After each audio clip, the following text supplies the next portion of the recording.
It's March, not almost April. Welcome to the March 2024 meeting of the Raleigh Historic Development Commission's Certificate of Appropriateness Committee. I'll call this meeting to order. Note that it is 5 o'clock on March 28, 2024. I'll recognize staff to call the roll. Rob Allen. Here. Wes Tripp. Here. Lauren Woodard. Here. Tracy Coons. Here. Jordan Ryland. Here. And I know the presence of a quorum. Again, welcome everyone to the March meeting of the Certificate of Appropriateness Committee. My name is Wes Tripp. I'm chair of the committee. If you've not already done so, please sign the attendance roster up at the front of the dais there. Agenda and staff reports are available online, and a handout of the meeting procedure is also available.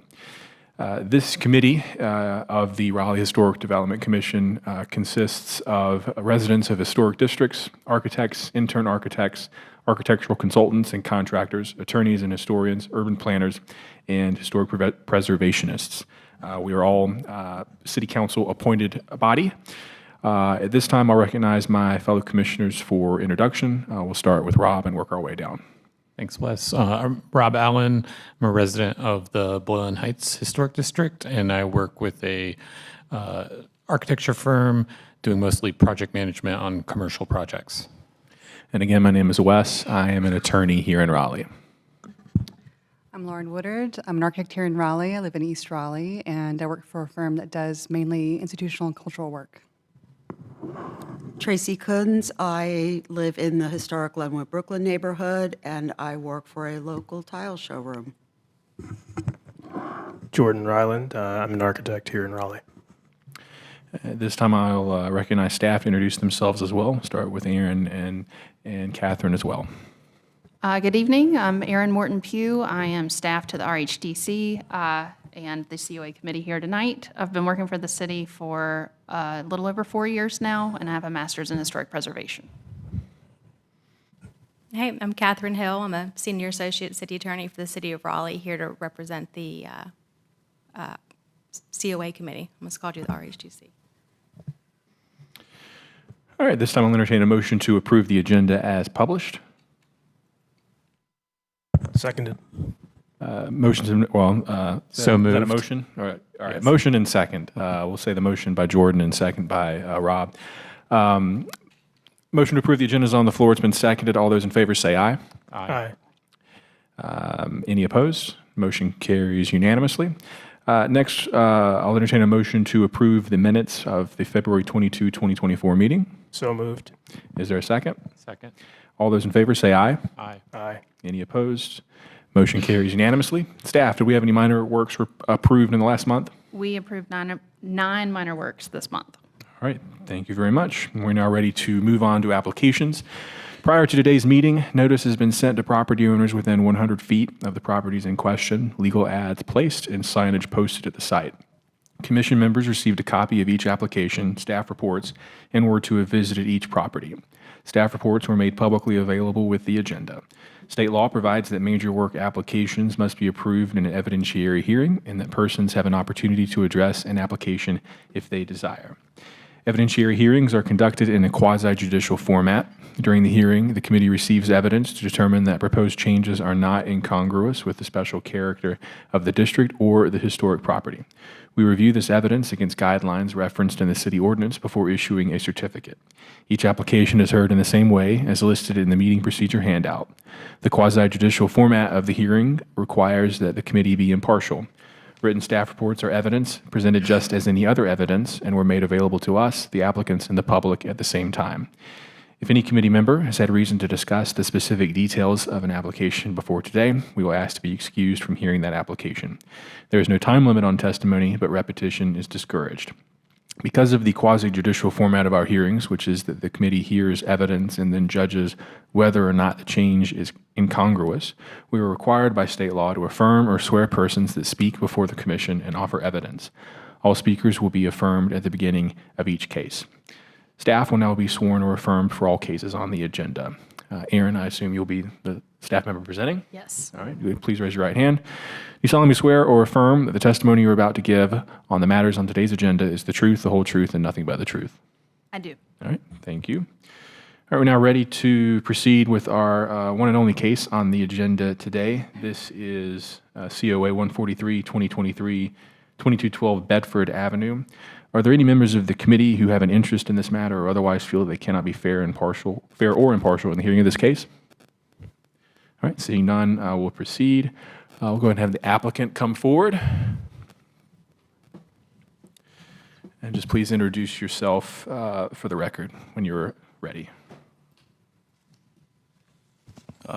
Good evening, Mr. Chair, members of the committee. My name is Chad Essick. I'm a land use and zoning attorney with the law firm of Pointer Sproul here in Raleigh. And joining me here tonight is Billy Small, the designer, as well as Dennis Fitzgerald, who's the president of DJF Builders. All right, we'll go ahead and swear in any witnesses who will be testifying. If y'all could raise your right hand. Do you solemnly swear or affirm the testimony you're about to provide is the truth, the whole truth, and nothing but the truth? All right, thank you. And I'll recognize staff for their presentation.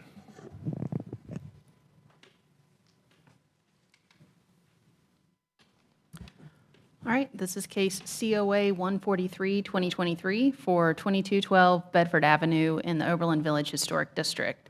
The request is for new construction of a primary structure and accessory building, installing a driveway, remove trees, and plant trees. These are photos that you have seen before, just views of the property from Bedford Avenue and some streetscapes here. A view of the side east property line, an existing driveway, and a view back toward the west side of the property.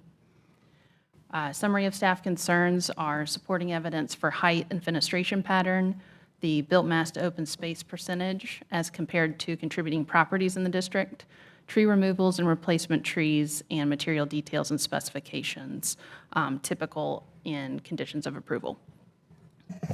And the applicant does have a presentation as well. All right, the applicant, you're recognized.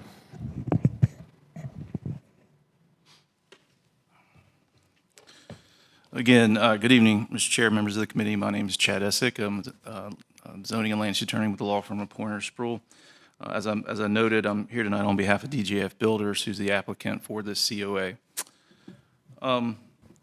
We have a couple new members here tonight that were not at the last meeting in January when we first presented this proposal. I had passed out a notebook at the January meeting. I have extra copies of that, which I'm happy to provide to you. Some of the materials are old and there's newer materials, but there's other things that might be helpful if it's... I think that's a great idea. Okay, excellent. And I found the notebook to be very helpful.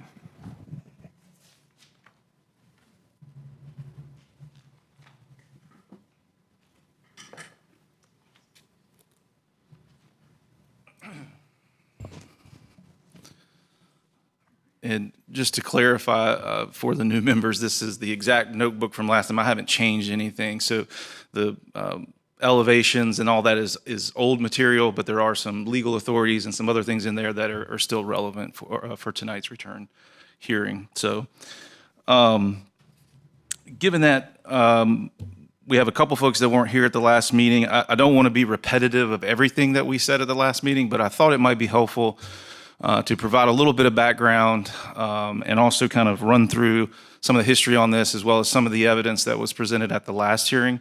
And then also, of course, talk about the new proposal and the new design that we've put forward tonight in light of some of the feedback and comments we received at the last meeting. So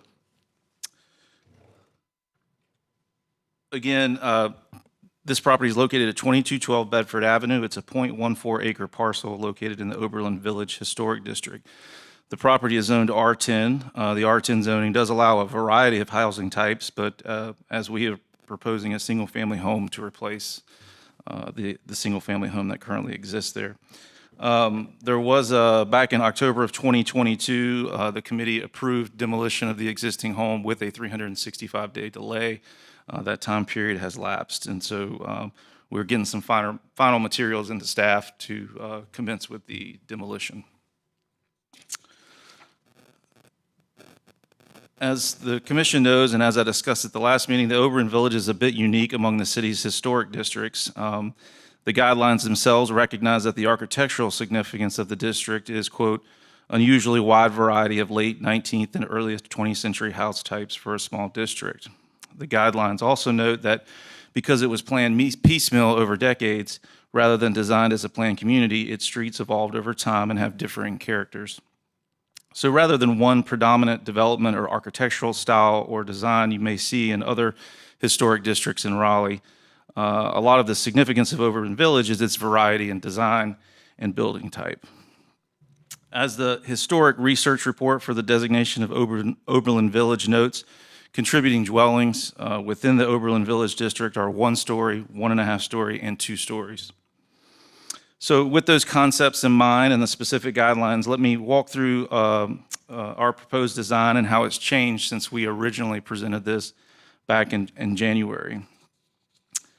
I'm going to talk a little bit about the site and setbacks and built mass and some of those things. I'm going to let Billy talk more about the architectural aspect just because I'm not an architect and I don't know the lingo as well, so he's probably better. But as you'll see, the design of the home, at least from Bedford Avenue, has significantly changed based on some of the comments that we received from some of the committee members.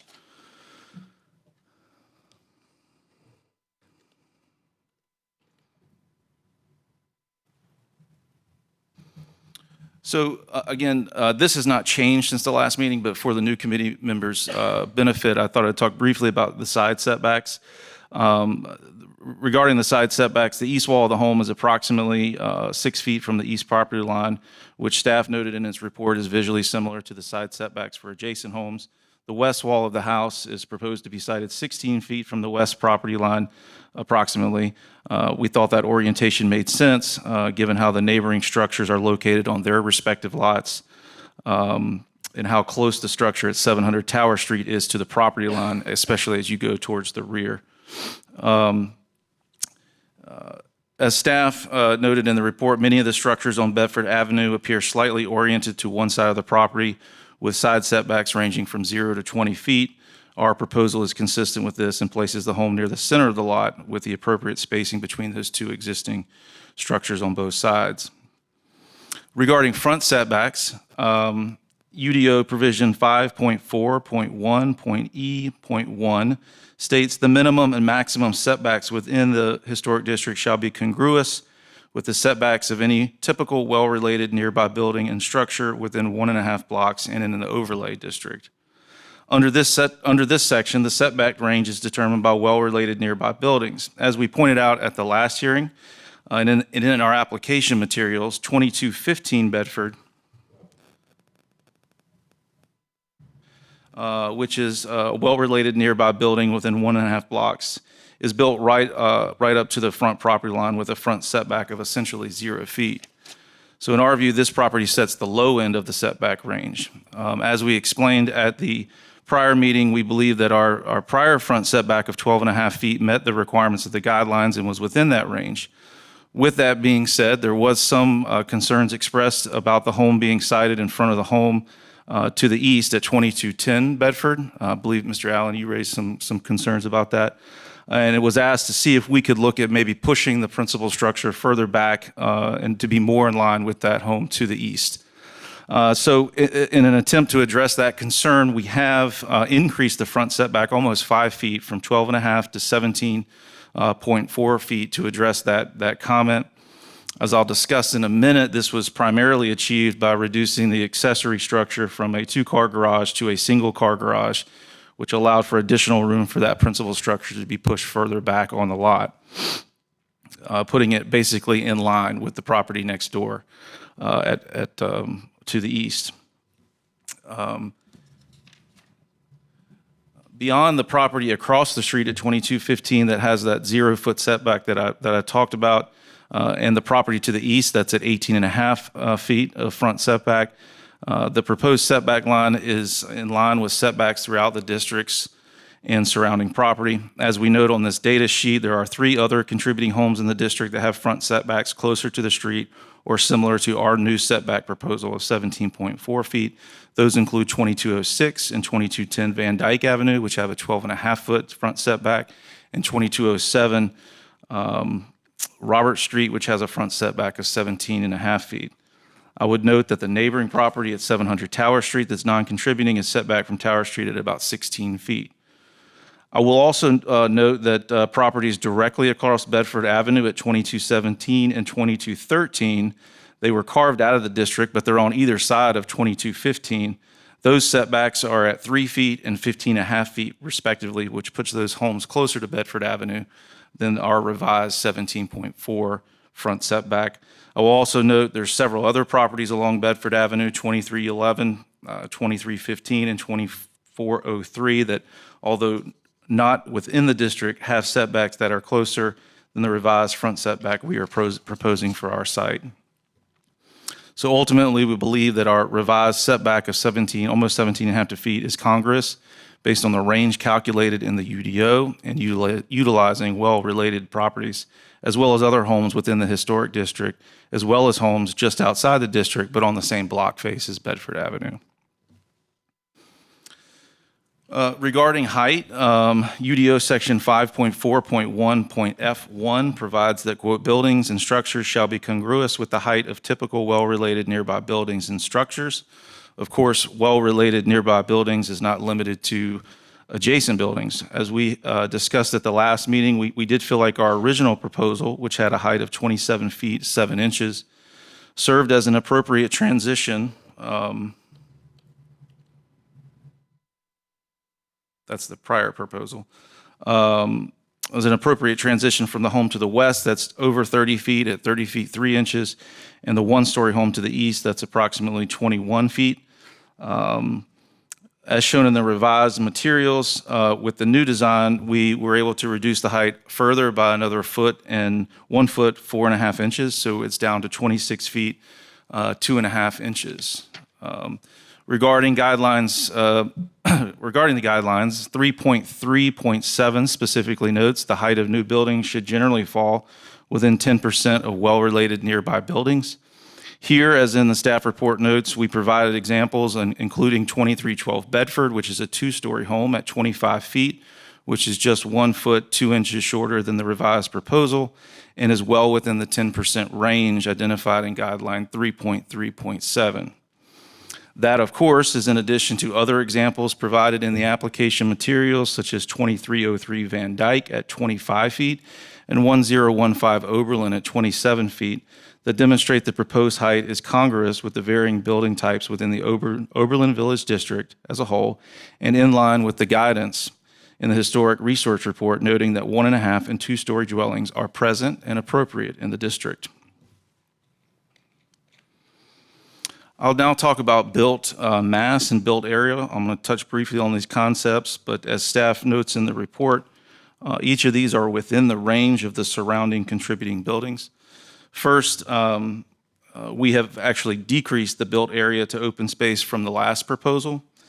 There was some discussion at the last meeting about how we calculated the lot size, and we had used the 60-foot lot width, which was in the deed, and there was a question about the survey lot width, which I think was around 58 feet. So we have adjusted that to a total square footage down to 5,770 square feet to reflect that.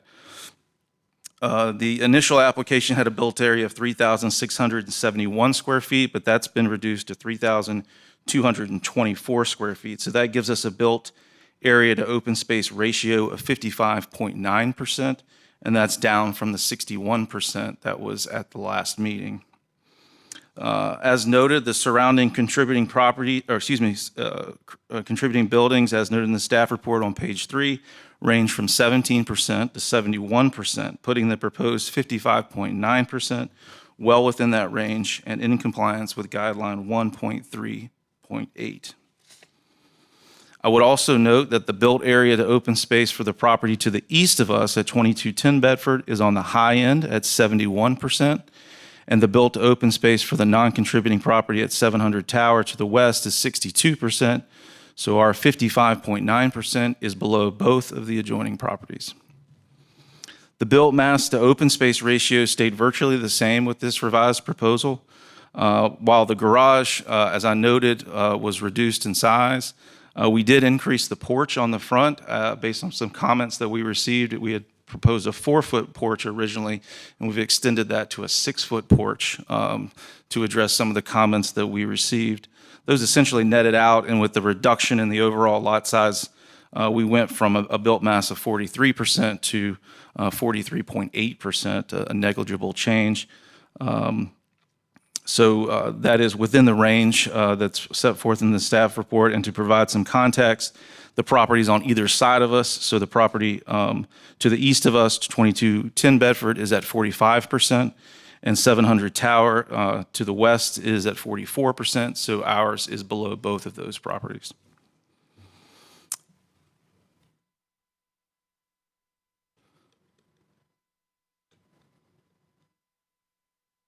So I want to talk a minute about the accessory structure. So you'll see this was our initial proposal that we had at the January meeting. And then this shows the updated accessory structure in the rear for the single-car garage. This kind of puts them side by side. As the staff report notes, there are a number of examples of accessory structures throughout the district, including multi-bay garages on page 7 of the staff report. We've included 1914 and 1950 Sanborn fire insurance maps that show the presence of accessory structures along Bedford Avenue and throughout the district. There is, of course, an accessory structure located just next door on the property to the east. In terms of design and materials proposed for this garage, there are, as the application makes clear, consistent and compatible with the proposed finish of the principal structure as required by guidelines 1.67 and 1.68. So in other words, for all the reasons we believe the design of the home is congruous with the district, so too is the accessory structure. We also, as noted at the prior meeting, the proposed garage is located in a way to be clearly deferential and subordinate to the principal structure, both in size and height and footprint. It's located directly behind the principal structure and virtually you virtually can't see it from Bedford Avenue, and tucked immediately behind the primary structure.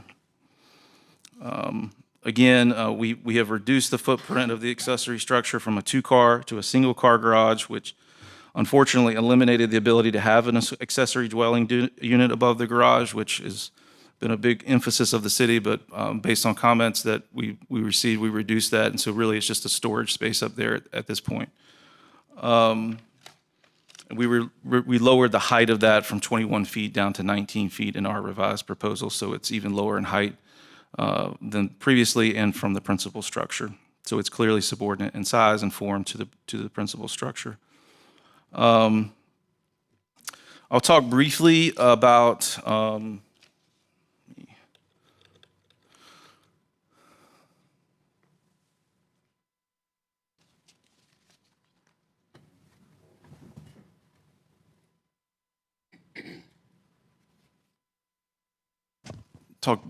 just trees and landscaping, because that was something that came up at the last meeting. There was some discussion about the trees along the eastern property line. As when this case was approved for demolition, the trees shown on this plan here were allowed to be removed. That's already been decided. We're trying to keep, as our plan shows, that tree in the very back, close to the driveway. So we're planning to keep that tree. There was some discussion about whether the trees in the back northeast corner were on our property, and as we've shown in this tree survey, those trees located back there are not on our property, and they are on the neighboring property, so we will not be impacting or removing those trees back there, that 10-inch hardwood, the 9-inch hardwood, or the 6-inch hardwood that are back there on the neighbor's property. So I think there had been some requests that we identify where those trees were and that they were not located on our property, which we've done with this. One other item, we went ahead and prepared a general landscaping plan. That was a question that came up, which is the second page in that handout that I provided. That would plant 2 Regal Prince oaks in the front yard that will reach a maturity height of 40 feet. It's in addition to a Taylor juniper that will reach a maturity height of 18 feet and 2 jewel hollies that will reach a mature height of 12 feet. So kind of put forth the proposed landscaping plan in response to some of the comments that we received at the last meeting. And of course, there's a number of shrubs in the front of the home and along the western side of the home as a part of that landscaping plan. So what I would like to do, I've kind of gone through a lot there, is maybe let Billy just talk briefly about the architectural changes on the front of the home to the kind of story and a half look from Bedford, and kind of summarize those, and then have a chance to answer any questions that committee members may have.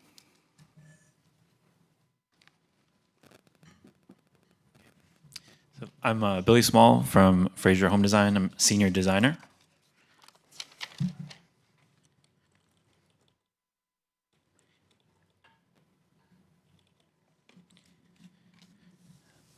Since the previous submission, we have reduced the visual proportion of the proposed home from a full two-story facade into a story and a half design.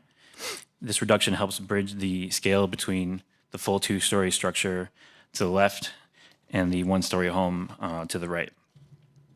The proposed dormer design has been derived from various examples throughout the neighborhood of twin window dormers. Pull that up. So we found a total of 8 examples that have, within the district, that have a dormer. Majority of them have this single twin window dormer that's centered over the front door. And what we've done is basically take that centered twin dormer, make the windows taller, and then duplicate it on the left and right. We've made sure to align those flanking dormers with the windows below. That's in keeping with the symmetrical geometry of a lot of the facades, especially on Oberlin Road, a lot of the two-story facades. We've also lowered the front porch roof based on comments from the last meeting, and we actually eliminated transom windows on the front elevation at the first story. So now our porch roof is roughly within a foot of the adjoining properties that tend to have the 7-foot tall front doors and window heights. We have an 8-foot front door, 8-foot window height, but we've pulled the porch beam down to be more in line as you look down the street. We've also made the porch 6 feet deep, like Chad mentioned, to make the porch more of a usable space where you can have seating and people can interact with people on the street.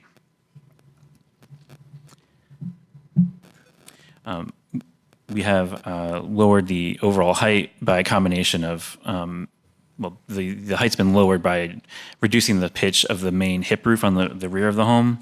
But more importantly, we've made an effort to reduce the visual scale of the front elevation to make sure the home feels more in scale with the adjoining houses on Bedford Avenue.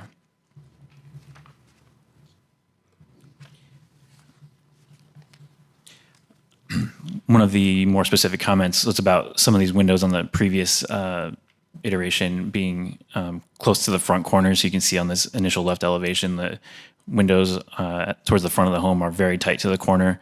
With the new gable design, we've pulled those windows back and centered them under the ridge on both sides.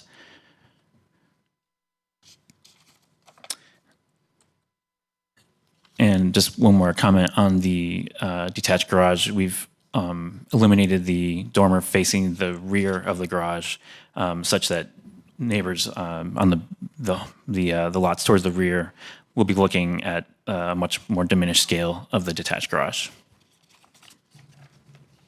Thank you.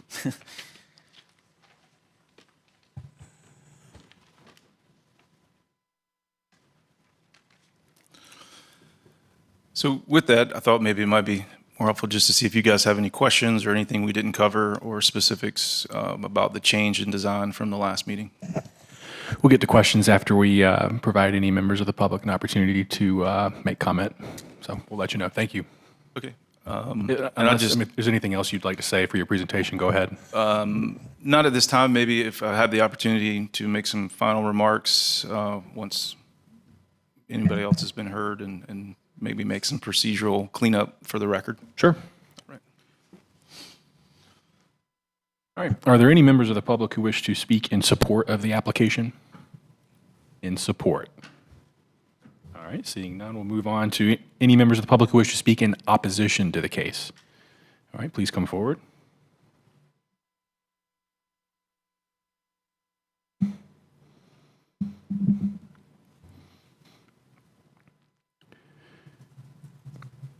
Please state your name.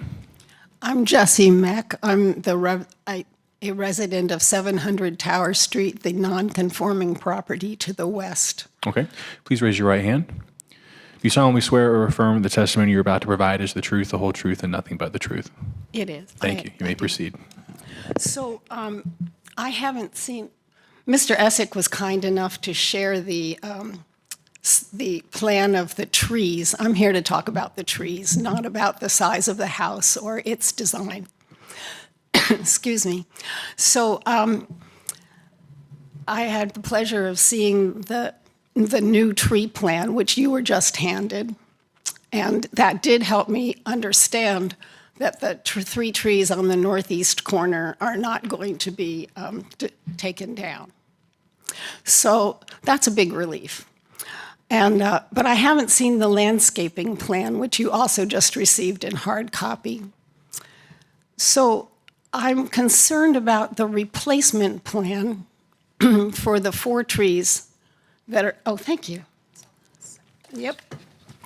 I'm concerned, but I don't really consider that I'm in opposition. I really feel that my comments are from the neighborhood to help us get the best design possible.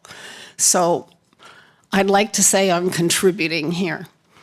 So the overall context of this discussion is this is a historic neighborhood, and the view from Bedford Street is very leafy, up and down Bedford Street, and right through the historic part of the district. There is a real tree canopy. You walk through it. I have a neighbor over on O'Berry who drives to Harris Teeter down Tower Street and takes a left onto Bedford so that she can pass the streets that still have trees left on them. So I do consider the 4 trees, it looks like 3 because one of them is a double tree that have been given permission to be removed, and that's all decided. They're gonna go. But how to replace the loss of those 4 trees visible from Oberlin Avenue? They are big trees. They're 3 stories high. They're hardwoods, as you can see from their description. So I'm glad to look at the fact that in the original proposal, there were crepe myrtles suggested as a replacement in the front, and I think putting in oaks and some other plantings will really help. So I just want to encourage the committee and DJF to really think about how we can replace those missing trees. Thank you very much. Thank you. Are there additional members of the public who wish to speak in opposition to the case? Any members of the public with questions or who wish to make comments regarding the application? Mr. Essig, you do have an opportunity to provide a response to the individual's comments about trees if you'd like. I don't know that I have any response other than, we have put forth a landscaping plan recognizing the removal of some of those oak and hardwood trees to put those 2 oak trees in the front as opposed to the crepe myrtles, as well as the other landscaping that we're doing. So I think that's the only real comment I have in response. All right, thank you. Now is the time for commissioner questions. So we'll open the floor up to the table. Got a couple questions for the designer, if that's okay. I mean, you're welcome to answer them too, but thanks for the updates. I think made great progress scale-wise. I know it's a struggle because I spent a lot of time reviewing the application and trying to compare what changed, and the plan is largely consistent. So I know it's like trying to stuff the same program into a different box. It's a challenge. I get it. So first only because we've got it up on the screen, I have a little concerns about a windowless dormer on the the accessory structure. I know it's behind the house. Can you help us a little bit I see I believe the stairs beneath it, but it just seems a little bit blank that the rear of the primary structure would be facing it. Gotcha. Yeah, I don't think we have a slide of that on this PowerPoint, but I think that it would be perfectly reasonable to add a window or two to the stairwell, and we can certainly do that. Okay. We'll discuss, but I think it might be a good condition to consider, and I think it would maybe help give some just kind of human scale to. You've already made it more appropriately scaled, so I commend that. It seems like it could use something along one of the long sides, especially if you only have a dormer on one side. I'm struggling a little bit with some of the resolution on the east facade. That's why I gave that first segue about trying to stuff the same program into, a different shaped box. So it's a lot of, the rear is a lot of roof to be under, I believe, a 2 and 12 hip roof slope, or maybe 2.5 and 12 slope. And it looks mighty tenuous, I'm going to say, with just the ridge line on the kind of front gable. Just want to make sure this all works out so we don't end up seeing kind of like a camelback where the rear gable that you see here on the right, where the hip sort of like runs into it, but it's just a little bit taller than the primary gable. I'm sure you're very constrained on ceiling heights inside, but it's a comment more than a question. It just feels like construction-wise, it could be a challenge to resolve. And then tell me a little bit about so once you get past the front volume of the house, the house steps out, right? The footprint gets a little bit wider. Can you help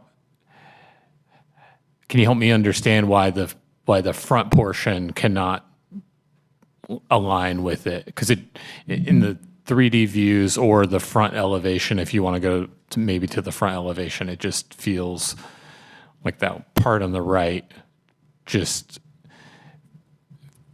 it feels very awkward. So I don't know if you've given that any thought. It actually felt more resolved on the first version because you had one hip eave line running around the entirety of the house. Gotcha. Yeah, I think the west elevation is a little more successfully massed out in a more traditional way. And I think I see what you're saying about the right elevation. I think I have to take a look at the floor plan and see if maybe it makes sense, like you said, to widen the main body of the front elevation in order to address the issue with the roof connection that you're talking about. But I can certainly see why you have a concern there. Okay. It feels awkward. I think part of it is on the west elevation, that one-story part coming up across feels like it engages with the front volume just a little bit better than the two-story. You can see it's just kind of on the right here. It's an awkward transition. And then help me. I think the window layout you've done a good job with. There's a few windows that are just down a little bit, and the one I see here on the east, I'm guessing that's because of the interior stair. Okay. And then the operation on these is casement. Okay. And finally, I'm sure it's in the application, but the porch floor is what material? I think it was just a concrete. Okay. Yeah. Thanks. That's all my questions. Any additional questions from the committee? Sure. While we're on windows, I was wondering if we had any examples of multi-leaf glazed doors in this area that could be referenced.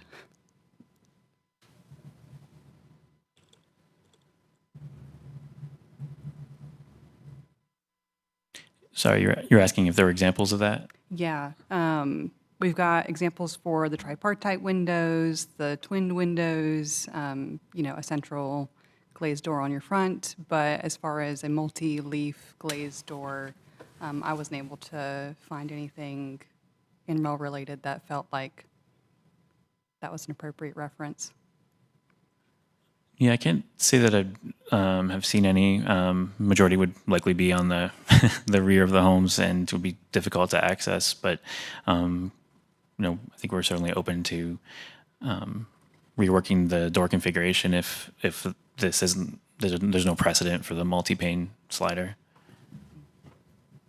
The other, and it is I think a product of this being a two-story home, and there are sort of few of those in this well-related area, but your second story having a tripartite window seems a little incongruous with what would be there, I suppose, if it was an existing situation. For that tripartite window on the second floor, would you be amenable to having another twin window there instead to sort of pick up on the punches on a second floor idea? I would think so, yeah. Okay. Can we go back to your side elevations again? Okay. I agree with Rob. I think that the ones that, I think it's the other side where they sort of jog up and down, and I understand that might be driven by something in the plan on the interior. And I think typically you would see punch windows that are of a standard unitized size. I appreciate aligning them under the gable. I think that was the correct move. But I agree. I think we'd want to see that aligned. And then in general, I think if there's a way to make these punches more unitized to each other, I think that would make this building feel more congruous to the district, as sort of unitized windows is something that feels more in line with that period. And then, it's units, and then when they gang them together, they become the big square, right? And then if you have a restroom, you get the smaller one. So I think reducing the number of styles of how they're applied, which you've already made sort of a pass at, I think one more good pass at it would really make this facade feel tied in. And then if we could look at the front facade, again, I appreciate you pulling that front roof line down. I think that did do wonders for the proportion of how that felt. I think that your twin windows on the front, you did note earlier that you're keeping your door height at an 8-foot height, and your window height seems to align with that. And just looking at it sort of next to your immediate neighbors, you can see there's sort of drop down, and you get that when you have the twin window, the two of them together, due to the individual proportions, create more of that square nature to it, which has that sort of effective eyes on the front of the house, which is really lovely. And I think something that is really part of the special character of this district are these sort of more punch-like openings, and a lot of emphasis on that first level. In line with that, I think the dormers on the top were also a good move in the right direction, but I would like to see those windows on the second level reflect the proportion of the surrounding more by reduction potentially in their height. I think that, having lots of windows is really wonderful, but I think that just tweaking these things would really make this structure feel less like a place that could be anywhere and a place that is somewhere, and that somewhere is Oberlin, So I appreciate the effort you've done up to this point, though. Thank you. Any additional questions by the committee? Jordan? No. Tracy? Rob, any follow-up questions? Nope. All right, we'll go ahead and close the evidentiary portion of the hearing and move to committee discussion. You can have a seat. Thank you very much. Now I'll just kind of start off with a lot of the questions and comments from the table felt a little bit like we're trying to design the applicant. No, that's okay. A little design by the committee, and I want to caution you to avoid that. The question before us is whether or not the application as presented is or not incongruous with the special character of the district. So try to keep that in mind. Yeah, that's fair. I do think the details lend towards congruity, respectfully. But yeah, I appreciate that, Wes. I hear what you're saying. They were more detail oriented. I think part of that is the nature of having seen this previously. We're taking in, changes to the application. I do appreciate that there were a lot of side by sides where we could compare it. Yeah, Lauren, I agree with your comments, and to, I guess, what Wes is saying, since we are in committee discussion, right, Wes? It's closed. Yes. Yeah, okay. So, we don't want to try to necessarily prescribe change or design changes, but so if there's feedback that we give them, we should definitely try to make it something that could be interpreted for, greater congruity. I do think this is getting there. Feels a little bit like two houses that ran into each other.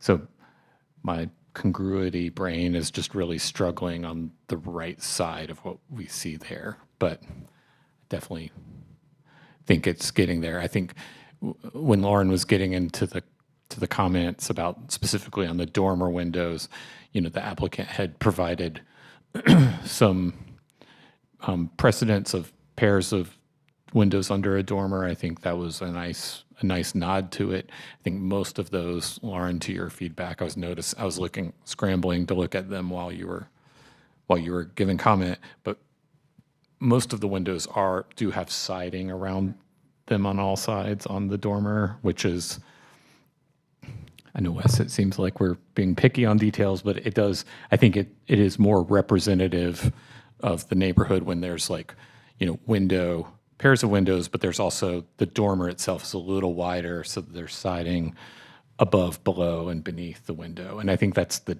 difference that maybe you're offering, or that's what I heard.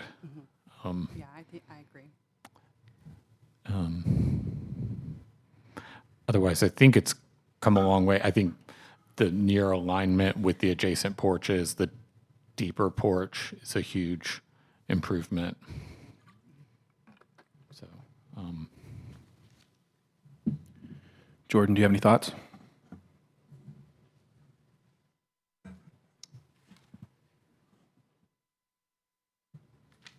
I'm working on them. Brain's moving a little slow at the moment, but That's all right. Tracy? Go ahead. I'm kind of. I'm just looking at the sort of massing built area analysis that they provided, and I'm struggling to remember how much we touched on it last time, but it still feels large. It's still, I would say, pretty well outside the range of the houses in the district. I mean, with few notable exceptions. Are you talking about mass or open space? The built area to mass, or built mass to open space, or the built area to open space? The built mass to open space. Maybe even the built area to open space, to a lesser degree. That one's a little bit more varied, especially considering, like one of the highest numbers is to the house next door. But I think the built mass to open space, it really does jump out as an outlier. And part of that, I think,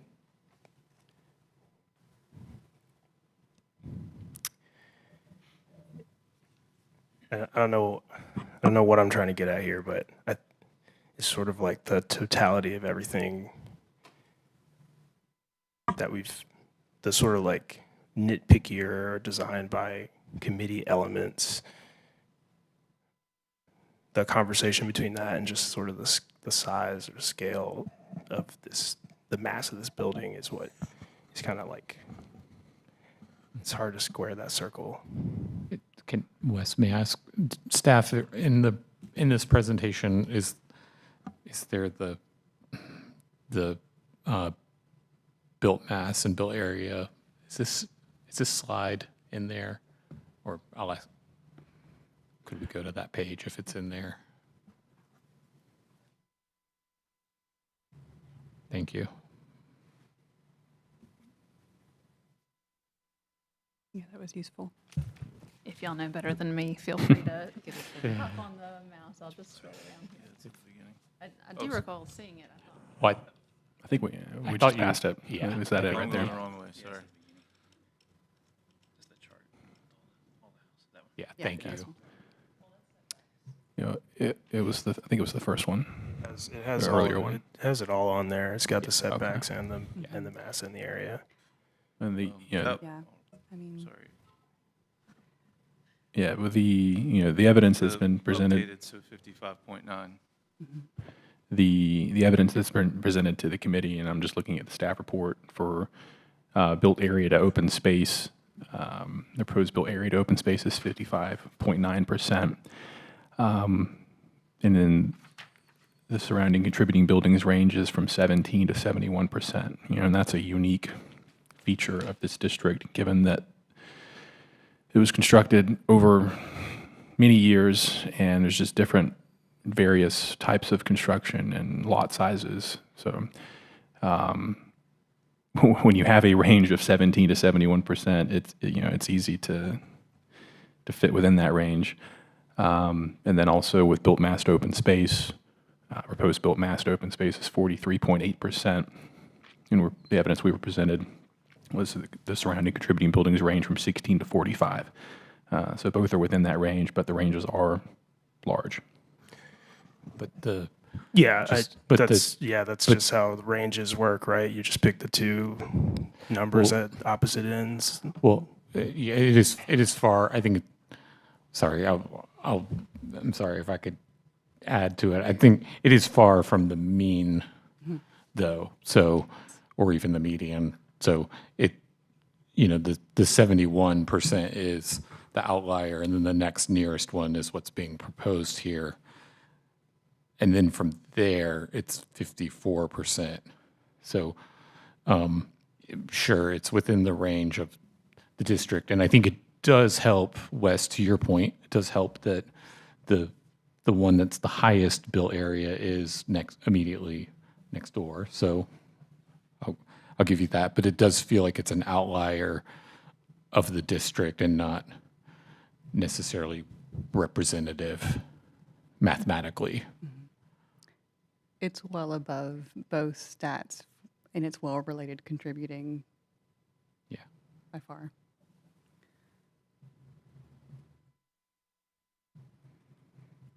So I don't know if that's a crossable bridge. You know, that's sort of like that's why I keep just sort of stop. I don't really know how to address that as And as I a don't- committee. But I think that's part of the trouble with the overall like congruity is that even if the pieces are congruous as a whole, and I hate to reduce it to this, but it's just too big. Feels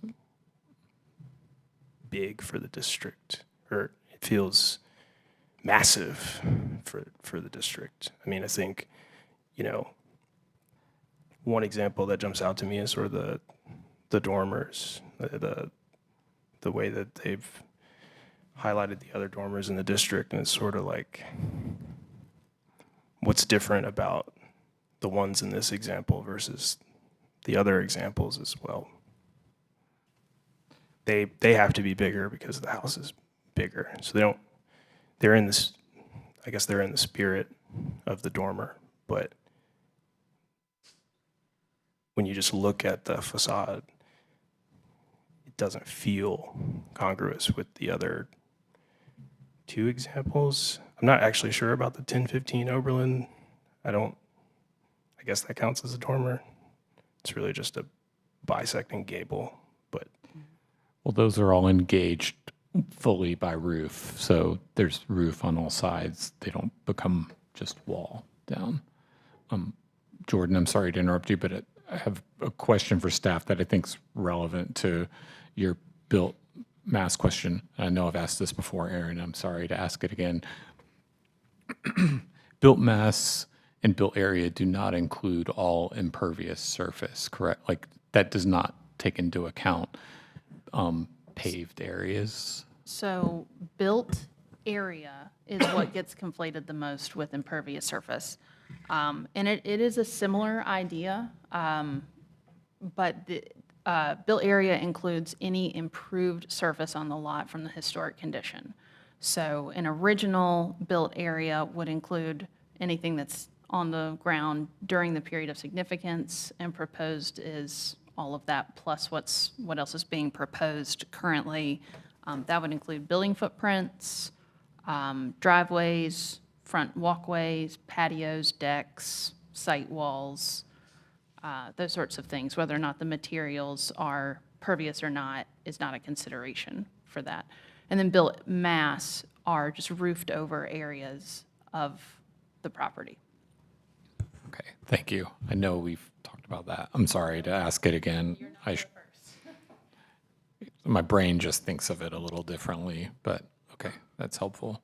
I mean, I feel a little better knowing that the built area would include all the constructed surfaces, because there's, I think, Jordan, one of them, as you were going through citing examples, I know we said this during the last hearing, but the accessory structure, they've made, it's much more like fitting of the grain of the neighborhood, but when you add a paved driveway to get back to it and it turns and gets to it, it's just, there's a lot of the lot that is built area then by that definition. So I see what you're saying. And, you know, there are also, I think, should acknowledge the concerns about tree areas. I'm grateful for the preservation of one mature tree. I think that's admirable, and the additional 2 future 40-foot oaks seem well placed. I think that would help the sort of tree-lined street concern, but I don't know if that softens the perception of the built area. yeah.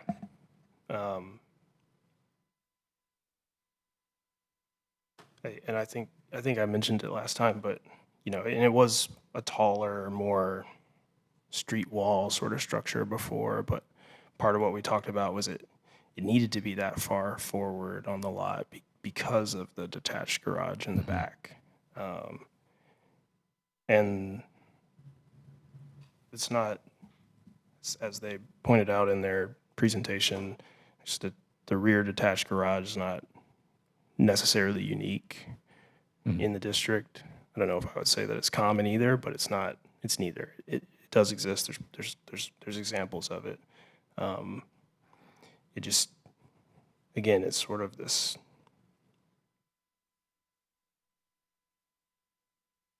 If the house is this size and presents at the street this way because of other siting conditions that sort of make it so, it feels like if those didn't exist, then it could be more congruous in its relationship to the street. So Wes, you might have, I'm sorry to interrupt you. Go ahead if you're, if I'm hearing our concerns about congruity, it's really about built area, and then maybe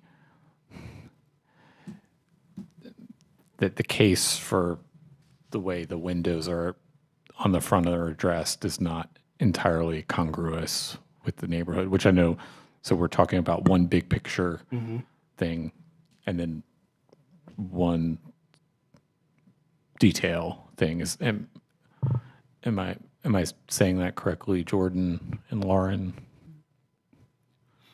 Is that where we are?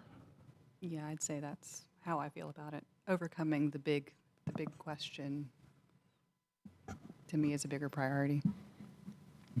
Mr. Chair, any thoughts? No. Any further discussion from the committee? All right, I'm going to reopen the evidentiary hearing, provide the applicant an opportunity to respond to the discussion that they have heard and provide any additional comment.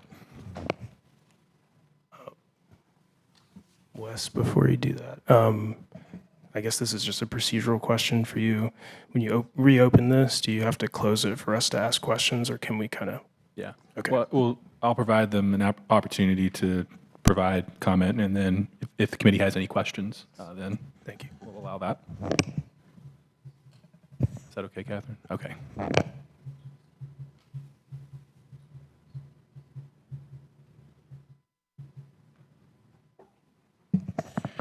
And if y'all need some time, I can give it like a 5-minute recess if y'all want a 5 or 10-minute recess. Yeah, that'd be great. Yeah, we'll do that.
call this meeting of the Certificate of Appropriateness Committee back to order and recognize Mr. Essick for further presentation from the applicant. Yeah, thank you for the opportunity to take a break and kind of consult outside. Let me just say that I appreciate the feedback and the comments that we've received, and I will say that we have tried extremely hard since the last meeting to address a lot of comments that came and to really come forward with something that addressed what we felt like was a majority of the comments that we received last time. As it relates to some of these finer architectural features related to the dormers and the windows, I think those are issues that we can work through, and I think those are issues we're happy to accommodate some of the feedback that was provided. As it relates to kind of the built mass discussion and the built area discussion, I will say that we feel strongly that the evidence that we have presented before the board today is that we've met a prima facie case that the percentages that we are proposing are not only within the range of what's in the historic district, but also is less than the homes that are on either side of us. So both to the east and to the west, we are at a percentage on both of those that are less than those. And so we feel strongly that we have presented substantial, competent, and material evidence and met a prima facie case that those requirements are in compliance with the guidelines that are set forth in the historic guidelines, as well as case law across North Carolina with historic commissions that talk about how you look at the district as a whole and you don't just look at certain properties over others in deciding congruity. So, again, if the committee would like for us to take some of these feedbacks and comments related to the windows and trying to readdress those to the extent it's not something we can do through conditions tonight, we are happy to do that, but I wanted to respond with respect to some of the building mass and other issues that were discussed amongst yourselves. And again, I'm happy to answer any questions.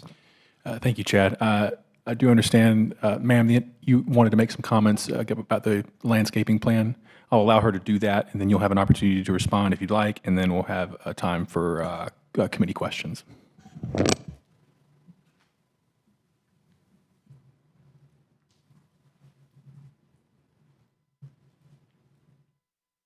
So again, I'm Mrs. Mack, the next door neighbor. So now that I've had a chance to look at the landscaping plan, and I believe this is related to the built mass situation.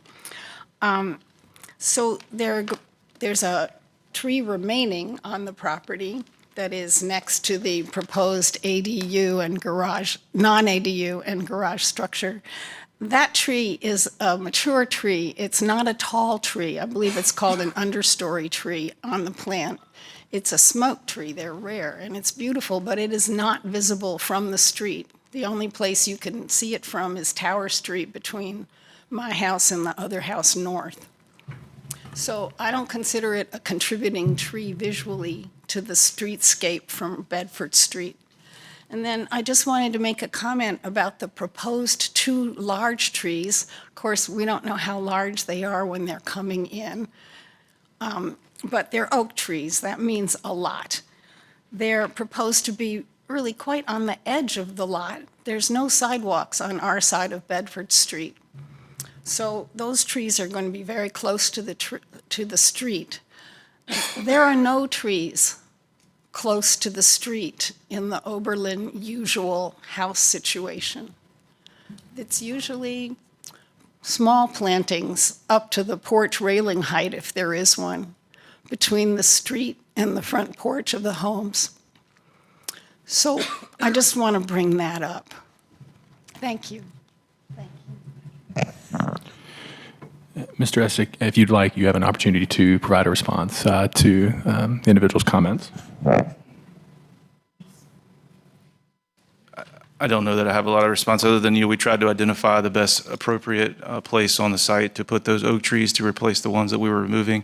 We thought that looked like our landscape architect thought that was the best location for those trees, and so that's why we've prepared the plan the way we have.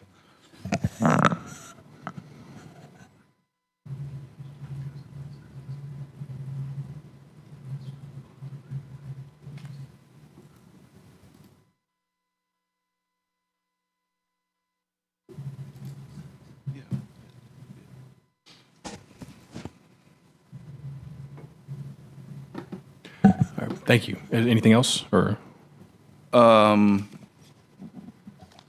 I was going to move to questions if the committee had any, and if you had any further response about the trees, you could make that, or we could just address additional comments in response I'm to happy to questions. answer any questions about the landscape plan Yeah. if there is one, or there's suggestions. I mean, we're here to here to answer any questions that you have, and I guess is now the time for me to kind of procedurally wrap up. Or We'll see if the committee has any additional questions based on the further comment you provided.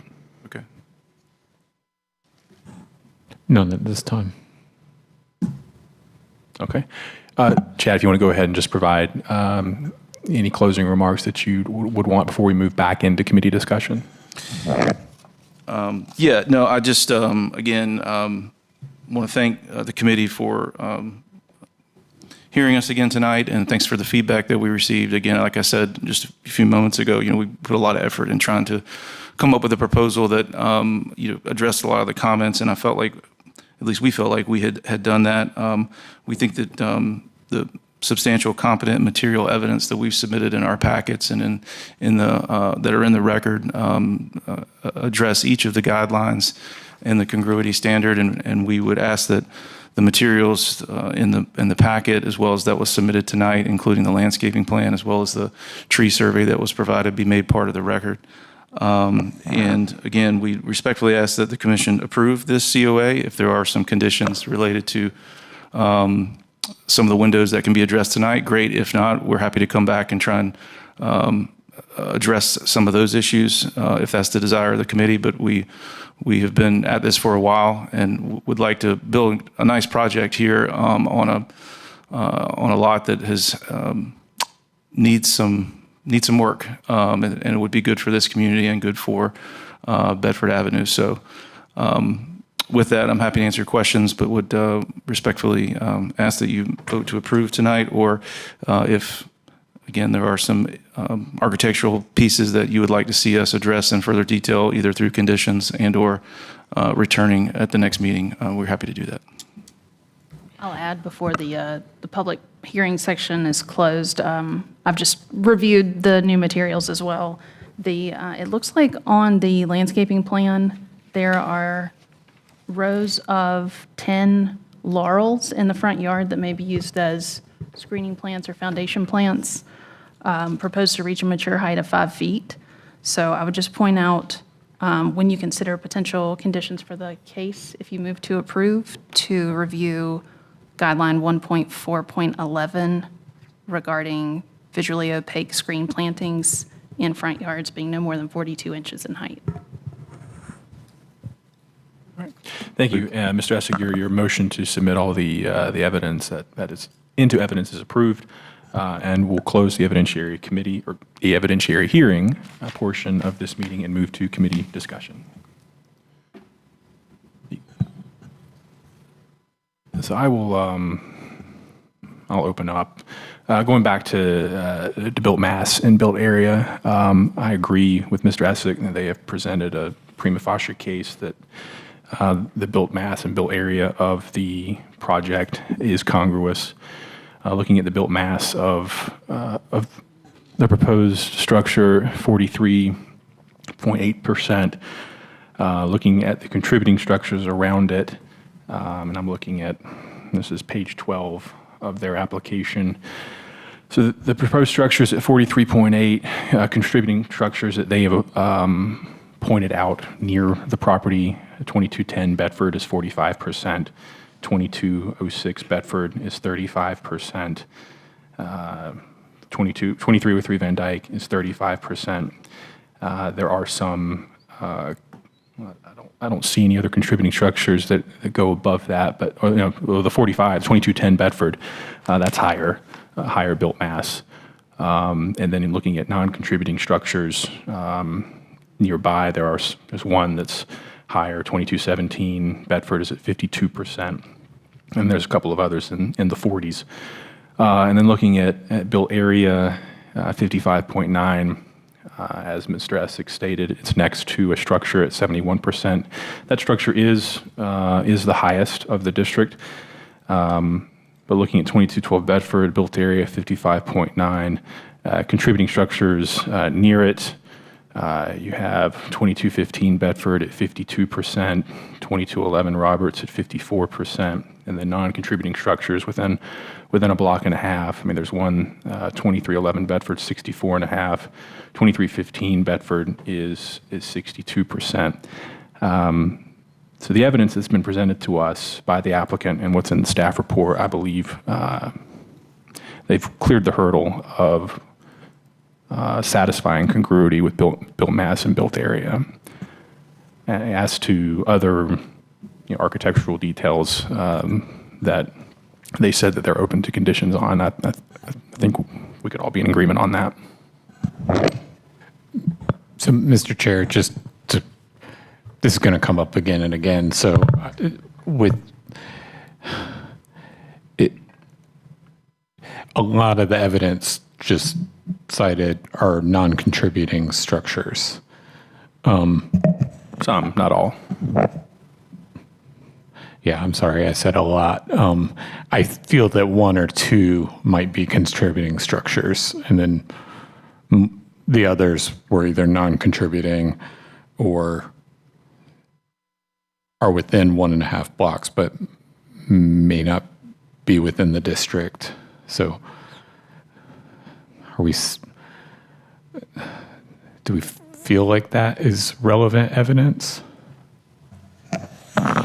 It is within a block and a half, but it's not within the district. But if you just want to look at contributing structures, I mean, obviously the next door at 71%, but then 2211 Roberts, that's in the district. It's at 54%. So it's right along with what the proposed structure is. I do think, the point that they made that, if you look at 700, 2212, and then 2210, it's both less than both of those two structures that it's next to. Yeah, I do also, I mean, I was just asking you that as a question, but as the front elevation definitely was helpful with, I think, less than built area, that sort of like stepping down of the non-contributing 700 tower to this property to the one to the east of it. I can buy that fitting in.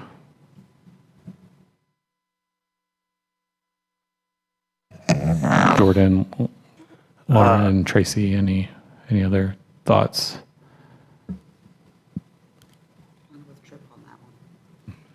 I'm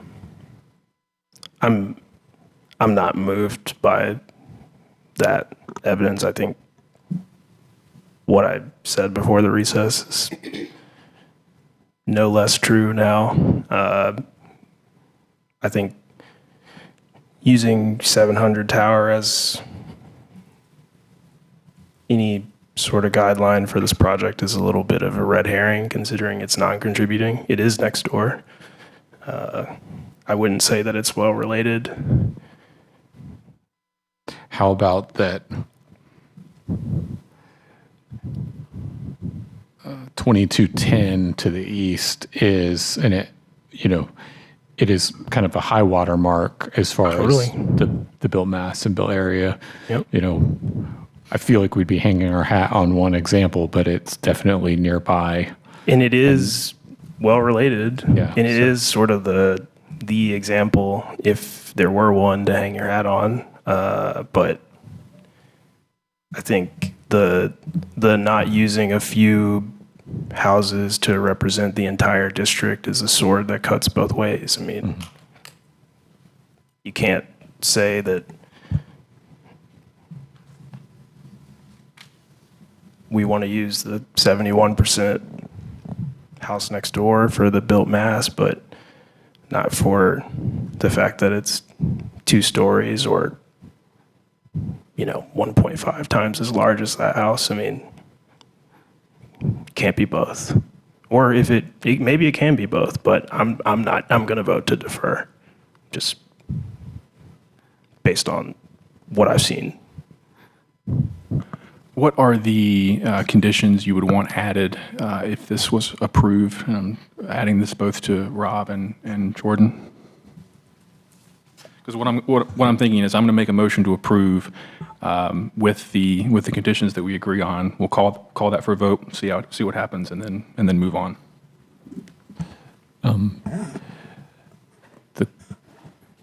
The condition I would like to see, Mr. Chair, is the main one I would like to see after, hearing our discussion tonight, is that on the front elevation, that the roof line of the upper story is continuous so that the dormers are fully engaged, because that's congruous with the examples shown. I would also like to add a condition that the dormer on the accessory structure have at least 2 windows within it.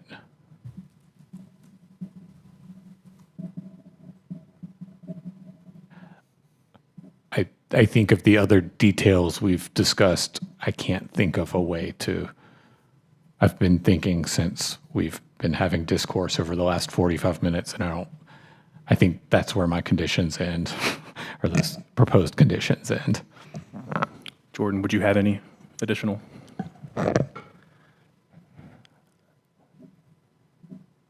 I don't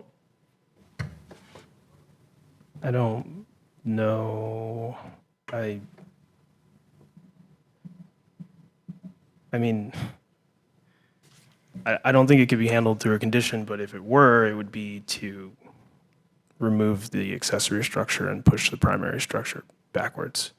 I'm not going to make that motion. I understand. I'm not going to include that with my motion. I Catherine, understand. Were you about to say something? I was going to say that would not, that would Yeah, be I a don't- different project as opposed to a condition. Yeah. Yeah, totally understand. Okay. Any others? Any comment from the rest of the commission? Do we want to address the screening planting in the front? I'm not sure if it's 65% of the solid front yard. I mean, a potential condition could be that it's maintained below the height that Aaron presented, the 42-inch height, which I think would be achievable. Yeah. How would I phrase that? I'm also keeping, I don't know how you guys normally do this. I'm also keeping notes. The way I normally do conditions is that they have to be specific, read into the record. In addition to the ones that you already have written in your record, you can just adopt those the way they are. So I'm also taking notes. So what I normally do is read them back to you guys before, whenever you're ready. But I don't know how you guys normally handle that. If you also, we need to get them read into the record, whoever wants to do it. Yeah, so I was going to make a motion stating the conditions in the staff report and then adding. Oh, you're keeping a note? Okay. Yeah. All right, and I'll make sure I keep them over here once you. Okay. Lauren, is it possible to get your unitization? I mean, maybe that's just too broad a brush for conditions, which I think is what Rob was kind of getting at, but Rob, I feel like you found an eloquent way to get yours in. I'm trying to figure out an eloquent way to. And if you, so we all kind of need to be very clear on what these conditions are. So if you are struggling to provide clear guidance on what would need to change for staff to enforce it, it probably is not something that should be included in conditions. Understood. So if that's not something you could support the application without that being resolved, then that would tell you how to vote.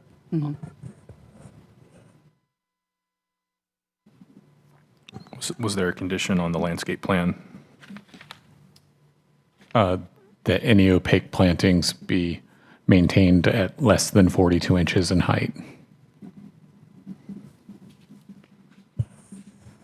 And make sure that that is for in the front yard. In the front yard, consistent with 1.4.11.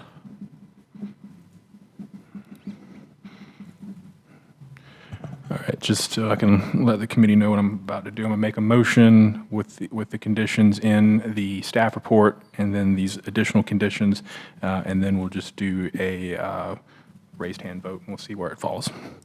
All right.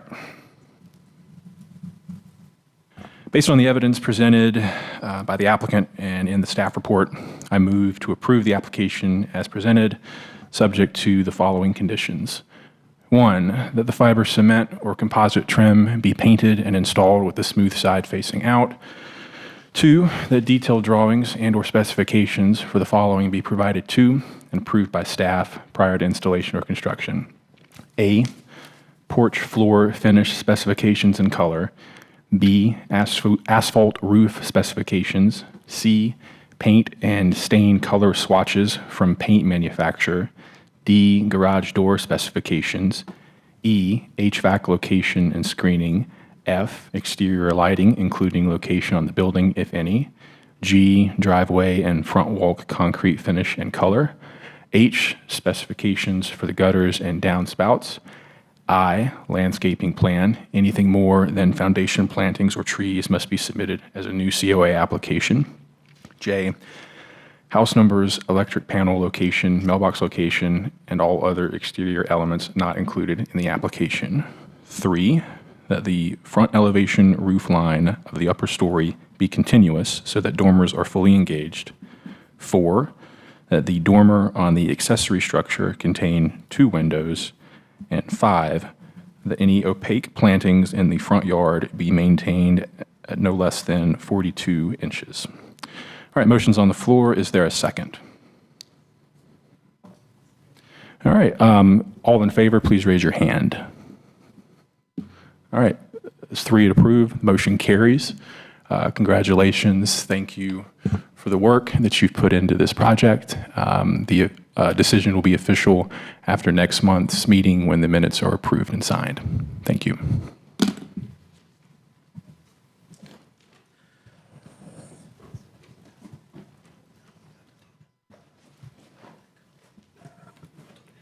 All right, I'll note that COA 146-2023, 419 Otago Street has been deferred to next month's meeting. Any discussion to come before the committee? Just a reminder that we're going to have advanced COA training on April 15th. In case we haven't already provided those details, it's 5 to 8 at the Mordecai Visitor Center, Mordecai Historic Park Visitor Center. We will put this to you in writing and an email. Yeah, Catherine will be there with us, sharing her expertise. We'll be there as staff. We can go over a lot of things. And go ahead. I think there'll be food too, right? There will be food. So Yes. we'll bribe you. When you go from 5 to 8, I think that's a requirement, right? How to not Yeah. make it so dry. Tacos. We're thinking tacos. All right, sounds good to me. Great. Thumbs up. Any other discussion from the committee? I'd like to welcome Lauren and Tracy. Thank you for joining us. Glad to have you here. Without anything else, we'll go ahead and adjourn this meeting. All right, thank you.